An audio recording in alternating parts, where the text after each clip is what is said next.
Hello everyone, welcome back to my channel আমাদের গল্পগুলো। কেমন আছো সবাই? আশা করি ভালোই আছো। আমিও ভালো আছি। না, তবে গলাটা কিন্তু এক্কেবারে ভেঙে গেছে, বুঝতেই পারছো। কেন এরকমটা হলো সত্যিই বুঝতে পারছি না। কিছুদিন আগে খুব কাশি হয়েছিল।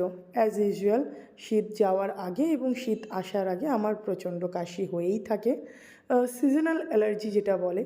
কিন্তু তার ওষুধ টষুধ খাওয়ার পরে কাশিটা তো কমে গেল, কিন্তু তারপর থেকেই দেখছি গলাটা ভীষণ ভেঙে গেছে।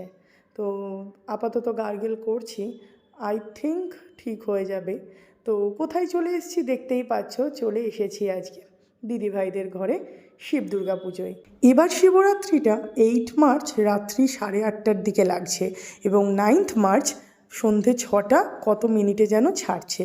তো অনেকেই সুবিধার্থে বলতে পারো শনিবারেই শিবরাত্রি পালন করছে, কিন্তু দিদিভাইরা ও আমরা এবং বাড়ির সকলেই যারা শিবরাত্রি পালন করি তারা যেদিন রাতটা পড়ে সেই দিনই শিবরাত্রিটা পালন করি, সে যতই দেরিতে লাগুক। আর সেই কারণে আজকে 8 মার্চই আমাদের বাড়িতে পুজোটা হচ্ছে।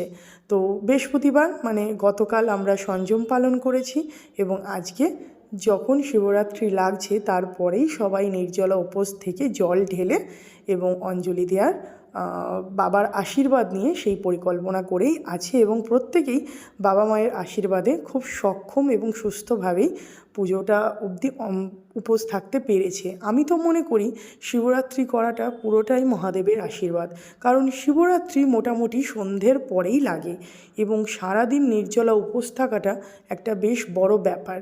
মহাদেবের নামে অবশ্যই উপোস থাকাটা খুবই সহজ মনে হয়, কিন্তু সেটা মহাদেবের আশীর্বাদ ছাড়া কোনোভাবেই সম্ভব না। এখন রাত 9টা বাজে, পুজো শুরু হয়ে গেছে।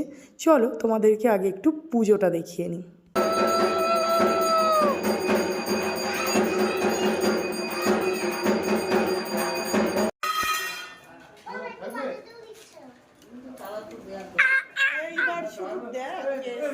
কি বললাম বলতো আমি বললাম পুজো অনেকক্ষণ হবে, এইরকম করিস না। তুই ওকে ছাড়, ও এখন বাজাবে, আরতির সময়টা তুই নিবি, আসল সময় তুই জানিস। টাকা হাই করে দাও, হাই হাই করো, হাই করো।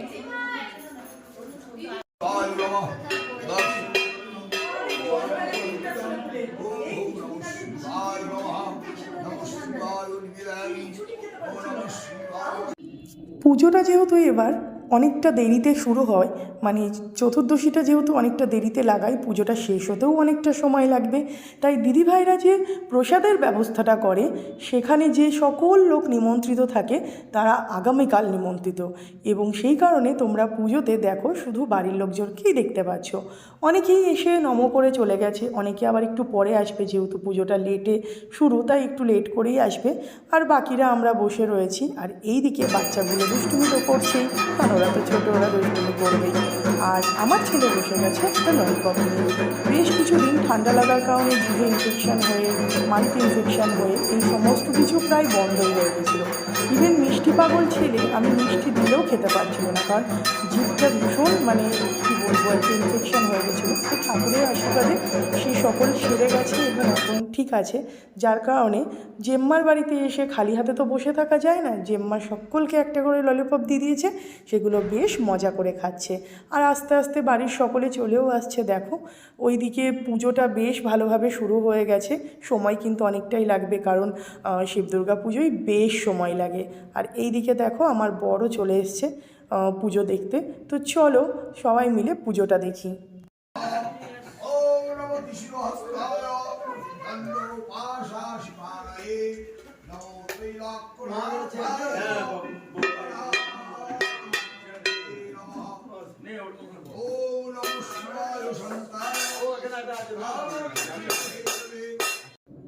গুন্নু ভাইকে তো তোমরা সকলেই চেনো, আগেও আমার ব্লগে দেখেছো।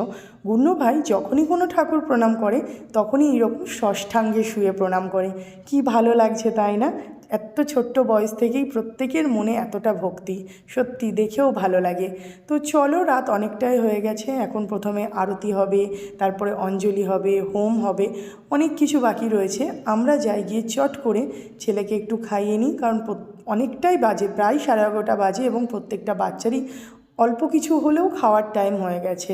তো চলো, এসছি নিচে নিজেদের বাড়িতে। তো ছেলে এসেই দুষ্টুমি শুরু করে দিয়েছে। তো চলো এবার ওকে খাইয়ে নেব।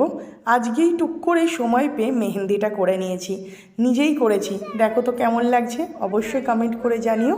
আর সবাইকে জানাই শুভ শিবরাত্রি। সকলে খুব ভালো থেকো, সুস্থ থেকো, টাটা।